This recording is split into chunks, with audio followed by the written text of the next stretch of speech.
already? Hey, we're live. Good morning.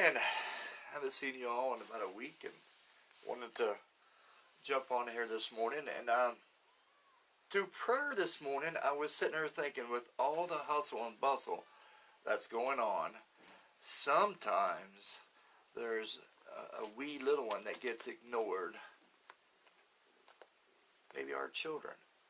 Things that go on today, we kind of are getting our mind on the virus and we kind of ignore. My little cat jumps up every time I sit down. We ignore sometimes those little ones around us. We get so caught up with the virus and what we should be doing to combat it, maybe losing our jobs, maybe the stress that's going on, that we kind of ignore the little ones around us. So now I was thinking today through prayer, what we can do to ensure that we don't do that. 1 second, let me throw my cat out.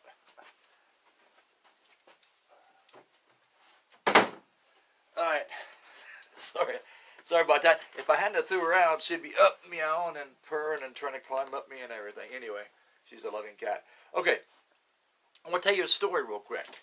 Again, we forget our children, but the love of our children, you can't even measure it. The love that they have for us is, again, you know, it's just so high. We can't even calculate it. And as parents and grandparents, we kind of overlook the children. We overlook their heart, their innocence, their compassion. We ignore that. We get so busy in our everyday lives. And raise your hand out there if you know what I'm talking about. How many of you out there work 8, 10, 12 hours a day, and you mothers out there, and even the men out there that are stay-at-home fathers, you get so busy in your housework and so busy in everything you do that you try to give the attention to our children, and sometimes they don't get the attention that they deserve. And that's why I wanted to come on here today, to let us just for a short time, every day if you can get a chance, to give those children that love you the love and attention that they deserve. Real quick, a story. There's a 4-year-old little boy. His name was Roman. Roman, of course, like all children, loved playing video games on his mom's phone. I think he had his mom's phone a lot more than she did. Well, it just so happened one day, Roman came into the living room. It was about 6:30, 7 o'clock in the morning, and wanted to get his mom's phone, and seen his mom's phone laying there on the end table beside the couch. Now, he picked up this phone and started to play a game and noticed it was locked. Called out to his mom and noticed she was laying half on, half off the couch. As a 4-year-old, Roman was very smart and bright.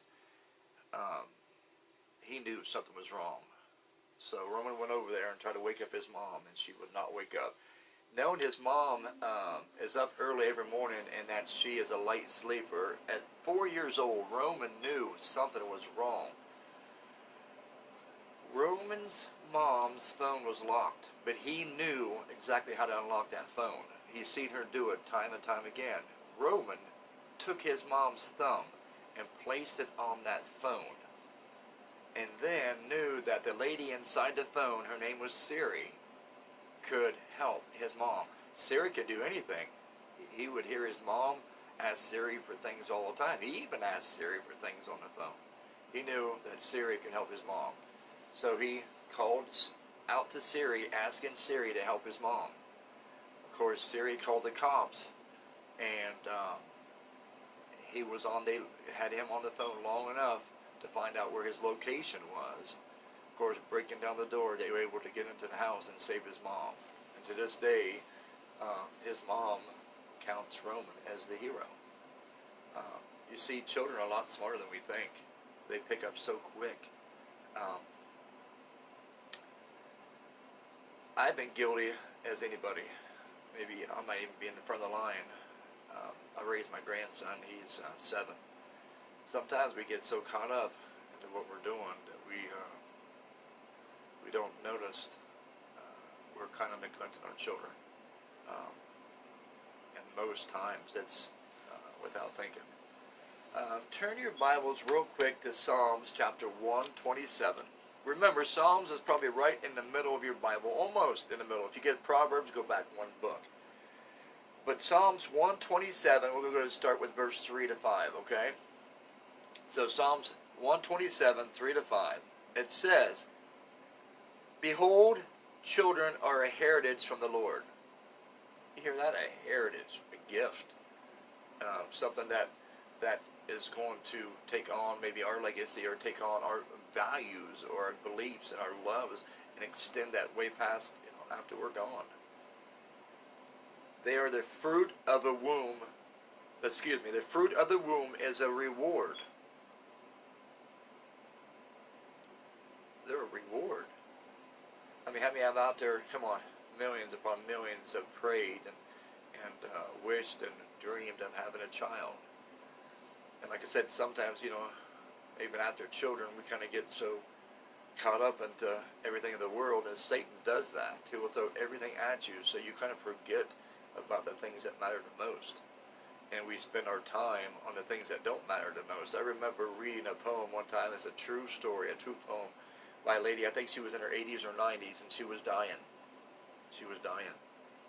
And she wrote a list of things that I would do over or do again if I had the chance. And it was a list of regrets. Like that decorative candle that was on her coffee table, she would have lit it and smelled how nice it smelled. Or she wouldn't worry about driving down the road, a beautiful country road. She would have the windows down, not worrying about getting her hair messed up. She wrote a poem of regrets.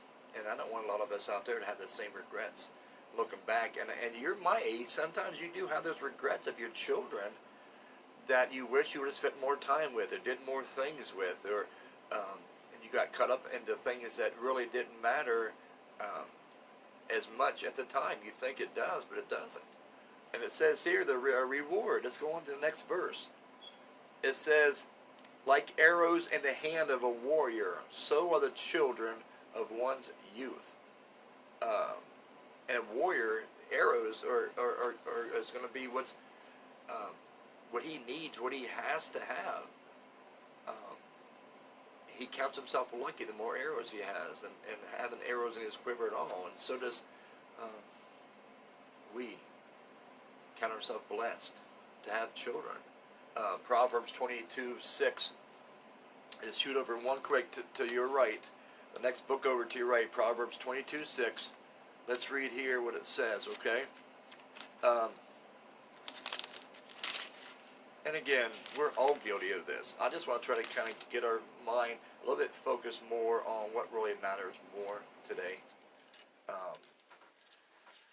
Proverbs 22:6 says, "Train up a child in the way he should go."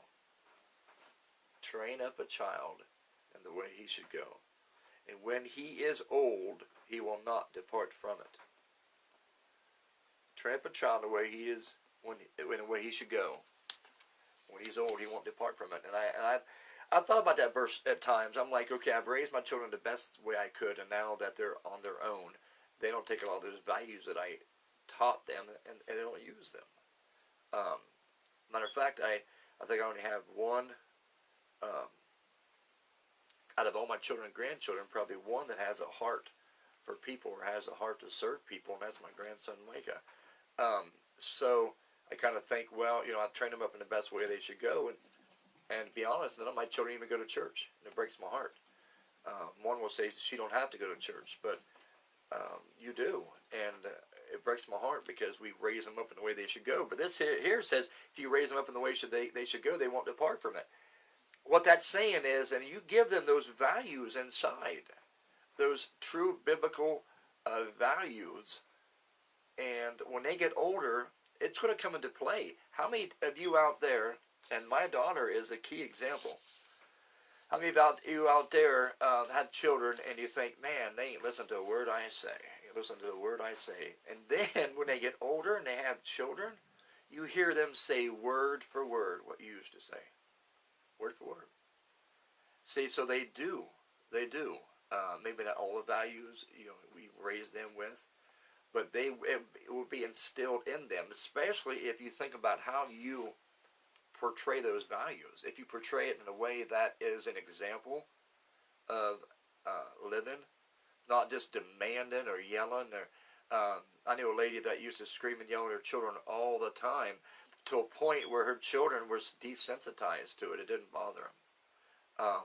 But if you do the values with those children, as an example, they can look at you and say, that's how my dad did, and that's, my mom would do this, and my mom instilled this in us by how she acted and what she said.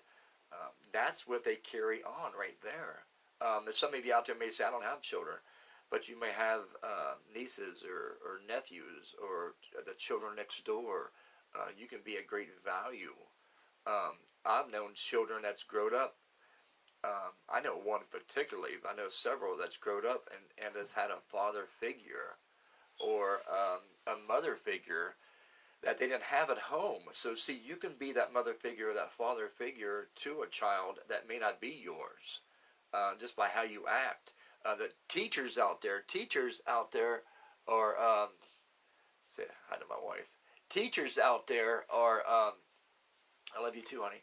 Teachers out there are a great example. And if you're a teacher out there and you have a lot of patience, I tip my hat to you. I tip my hat to all teachers out there. I've told my grandson's teacher this and my children's teacher this a lot. I have so much respect for what you do. You have love for the children, and many at one time. You give me more than 2 or 3, I'm kind of overwhelmed. But you can be a father figure or a mother figure to children that's not even your own. This one says if you train up a child the way they should go, they're going to have those values in them. Whether they choose to use them or not is up to them, but they're going to have those values in them. If you look at Ephesians 6, 1 through 4, let's go to Ephesians, right back in the Bible. Galatians, Ephesians 6. All right, guys. Chapter 6. How many of you out there woke up cold and freezing? My wife just went outside and was just amazed looking outside when I went outside to get her a CD of how cold it is and how the weather is definitely changed. All right, Ephesians chapter 6, verse 1. Children, and now we're going to flip it around a little bit, okay? Because we live in a world with a lot of disobedient, disrespectful children, do we not? I think children today are kind of in that mentality that, the parents should serve them or the world should evolve around them. We just learned that, we train up a child in the way they should go. Now the children, this is what you're supposed to do and take those values and let it sink in. You ready? Children, obey your parents in the Lord. Obey your parents. Listen when it says the next 2 words. 3 words, in the Lord. Your parents are telling you to do something that's against the Bible. Is that in the Lord? No. Now, I'm not saying to be defiant and obedient, but we obey the Bible, and children, you obey your parents in the Lord. That means the parents out there, especially the husbands, or if you're a single mother, you're responsible for the raising your children according to this word right here, okay? So, children, obey your parents in the Lord. For this is right. Here we go. Honor your father and mother, which is the first commandment with promise. The first one with a promise. What's a promise? Here it is. That it may be well with you, and you may live long on the earth. That it may be well with you. Your parents, hopefully, they're in this word. If they are in this word, they're going to teach you godly principles and godly values, and you listen to them, and God says point blank that it's going to be well with you, and it's going to do you well. It's going to help you to strive and to be the best that God calls you to be, but also too it says, and you may live long on the earth. That's a promise. And I know what you're thinking out there. Well, I know a godly child that passed away at age 10, or He doesn't say that if you obey God, it doesn't mean if you obey God, you do what he says and obey your parents, that you go live a long, healthy life. What he's meaning is, if those parents are giving you godly values, okay, one, you're going to be a smile on God's face and looking down and saying that you're doing your best to be righteous. Is he going to give you a long life? Probably.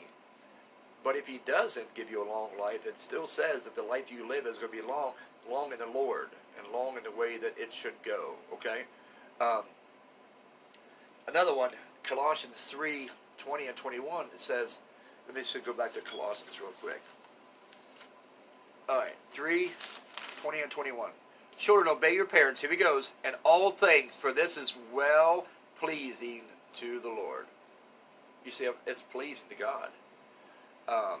Fathers, here we go. Don't provoke your children lest they become discouraged. Don't provoke your children. When you're teaching your children, teach them with love. And guys, we've all done it. I've done it before. I've been busy with one thing or another, and when your children or grandchildren come up, and the first thing you want to do is, okay, go, here, just go. And you kind of get, you kind of discourage them, or we all should, me included, should just stop for a minute when a child wants our attention and see what it is that they want. It says, don't provoke your children lest they become discouraged.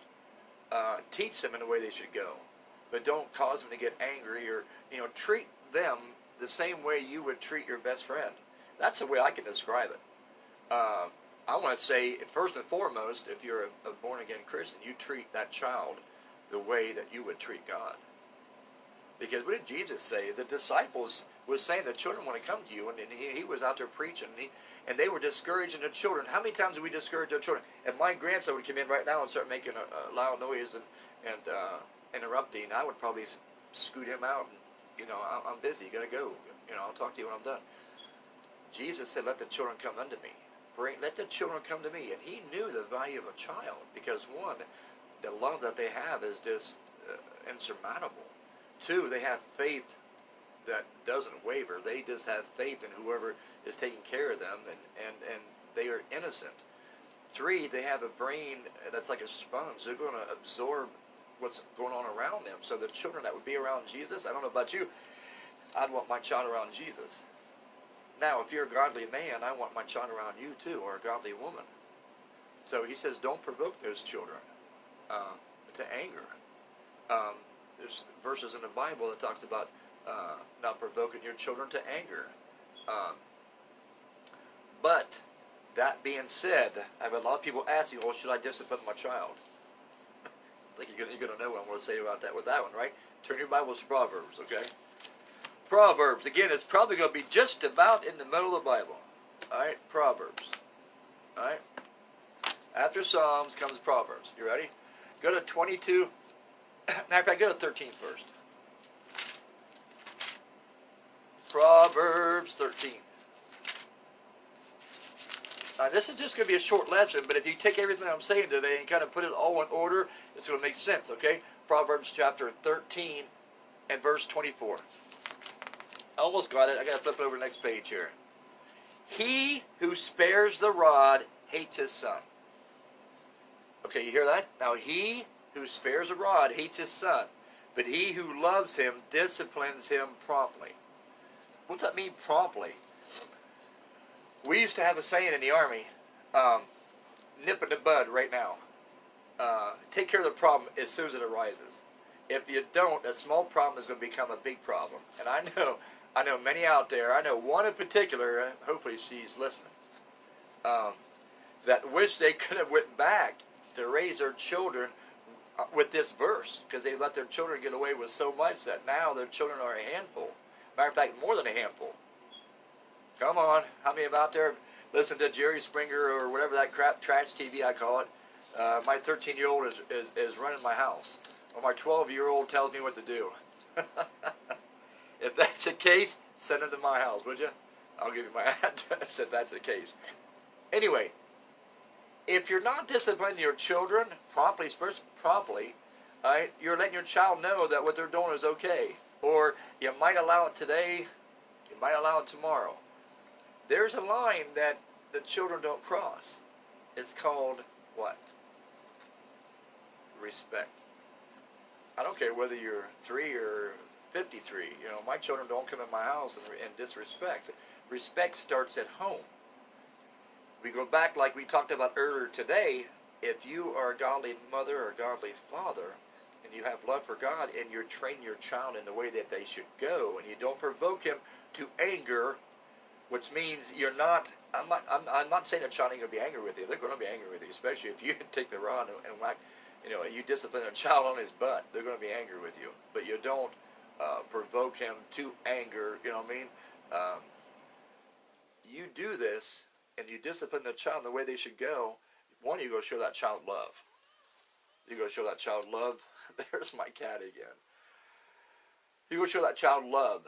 All right. Second of all, you go show that child, one, you're being obedient to God. But two, by being obedient to God, that child is going to treat his or her children the same way. You ever have a cat like this that has to jump up and wants your attention 24/7? And I just threw him out too, or her actually. Okay. So, one, you're in this word right here. Okay, you're listening to this word. Two, you're paying attention to your children. I'm not saying all your attention, because a child, think about it, especially if they have so much love for mom and dad, they want your attention 24/7. But you spend time with your children. Okay, loving quality time with your children. Two, you raise him up in the way he should go. When he gets older, he's going to take those values and he's going to pass those on. Three, you don't provoke him to anger. You're not teasing and making fun of your child and calling him a big sissy because he hurts, but you're treating him with love and respect, and you're the example. Think about it, dads. Would you want your son to be like you? I mean, that's really, really a valid question. Ask yourself, do I want my daughter or my son to grow up and be like me? Do you want your daughter to date a guy like you? If not, then maybe you got some things that you need to work on. Same way with the mothers. I mean, do you really want your son to marry a woman like you? Okay? Fathers, today, well, we're going to open a can of worms here in a second, because men are not being men. All right? Men, if you're out there working your butt off, I congratulate you for your family. But if you're not spending time with your wives, we're going to go over that tomorrow, 10 a.m., the Dover, Ohio Flea Market, live. Be there if you can. But if you're not showing your wives love and respect, and you're sure not being an example to your children, maybe you ought to. Maybe you ought to stop and think, wait a minute, your buddy is not the most important thing in your life. God should be, and your family should be second. You know what I'm saying? 1 Timothy 5:8. We're going to shoot to that real quick. Listen to this one. 1 Timothy 5:8. And I'm going to go. Here we go. 5:8. You see, this is a wonderful book for answers. Everybody wants to know all the answers. Everybody does. They want to know, and they get on Google, and they get on Yahoo, and they get on all these search engines, and they're trying to find the answers. If you just get into this, seriously, look how thick this is. This has all the answers. This is it. You get into this, you're going to find the answer. Okay? If you want to know its meaning, really pray and make sure you're a child of his especially, and get into this. He's going to open up your eyes to it. All right, you ready? All right, 1 Timothy 5. Let's go to verse 8. But if anyone, all right, means mothers and fathers, does not provide for his own, and especially for those of his household. Now, you're saying own and household. How is that different? This goes even deeper. We're talking about providing for your church family, his own, his born-again family. If you're a born-again a brother or man out there, you're my brother. You're a born-again woman out there, you're my sister. All right? Bible goes even further, and it says that I'll provide for my Christian family if I had to choose, and I could only do one at a time between a Christian family and a non-Christian family, I'm going to choose my Christian family. But it says, if anyone does not provide for his own, especially for those of his household, he has denied the faith and is worse than unbeliever. No, I didn't say that, did it? Let's go back again. If he does not provide for his, what? Own Christian family, and especially for those of his household, he has denied the faith and is worse than unbeliever. See, you can say you're a believer. He says if you don't take care of them. Now, we're not just talking about, come on, any man can go out there and get a job. Come on. I know what you're saying out there. There's not a whole lot of jobs out there. Yes, there is. And if you're playing a video game and you're behind a TV and you say you can't find a job, you're lying. You're not trying hard enough. I'm telling you, you're not trying hard enough. There's jobs out there. You pray, and God's going to help you find a job. All right, let's get that off the table. Okay, so now, if you're not providing for your family, and we're not just saying a job, if you're not providing that moral, godly support, you're not providing that love, that discipline, because every now and then, I'm telling you, ask my grandchildren, ask my children, I have tapped their butt a time or two, and we'll probably do it again here soon. But if you're not providing that discipline that the child needs, and it keeps them right on the straight and narrow, and you're not providing that moral support and that love, all right, the Bible says right there, you're worse than an unbeliever. So when you stand before God, you can't say, well, yeah, I'm your child. You know, I'm a born-again children. Open up the gates of heaven. He's going to say, no, I'm not. Didn't you listen to Mark? Didn't you read my word? It says, if you didn't provide for your household and your family, Hello, Miss Karen. If you didn't do that, you're worse than an unbeliever. Worse. Now, how about if you're a grandma or a grandpa, or your children are raised and out of the house, and you're still here? We talked about it earlier. You can be that example for your neighbor, a little child of your neighbor or your nephew, a child at church, somebody here on the internet. You can be that good example, and you can, in a way, provide again for that household, right? Your household, that Christian family out there, provide for them. You can be that example for them. You see, with everything that's going on today, don't lose focus on what's most important. Right now, today, our children are very important. When you leave this world, and you will, what's going to be your legacy? You see, it's going to be that child, or that one of your children. It might be that child from church. It might be your neighbor. It might be somebody that looks up to you as a father figure or a mother figure, or a grandma or a grandpa. You might be that unofficially adopted grandma or grandpa, and they look up to you. That's what you're going to leave. I've heard a lot of people say that. Well, when I die, I'm not going to leave no legacy. Yes, you are. Yes, you are. Think about it. You can be that great legacy. And if you read, you can read many stories where people have turned out to be leaders and politicians and judges and policemen and stuff, all because of somebody that was a good role model to them when they were growing up. And necessarily it wasn't a parent or a grandparent. It might have been a neighbor or a friend. I had a father figure growing up that I looked up to highly. I respected his opinion. I mean, a lot. So you can have that same, how I want to say it, you can have that same look upon a child's eye that says, you know what, I really value her opinion. Or you could be a good example in Walmart or Target or wherever. I don't recommend shopping at Target. We won't go there. But you could be a good role model where you even shop at to a child that's, in line with you, or something a smile or something you might say that might turn that child's, day around. See, don't get so caught up in the coronavirus. All right, Satan wants that. God has brought you home for a reason. God has brought you together for a reason. All right, it's not all negative. A lot of it's positive. You can be that good role model. Go pick up the phone, call your niece, call your nephew, call your grandchild, see how they're doing. Read them a Bible verse. Talk to them. When they're over to your house, do a Bible study. Just be what that child needs. Okay? Again, make sure that child knows, there's a line you don't cross, and respect starts at home. Okay? but you do that, I guarantee you that child has got a better chance of growing up and being that same role model for somebody else. Think about it. Are you a good role model today for a child? I'm going to let you go. I love you. It's been great being honored today. I was in prayer with the Lord today, and He put it on my heart to speak about the children.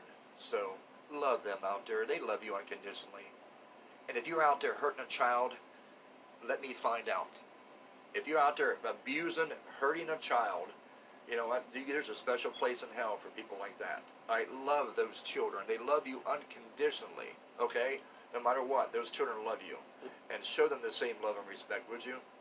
I love you. I'll talk to you tomorrow morning at 10 o'clock live at the Dover Flea Market. We're going to have the message tomorrow, Mother's Day message. So all you mothers out there especially, tune in tomorrow, and we'll see you then, okay?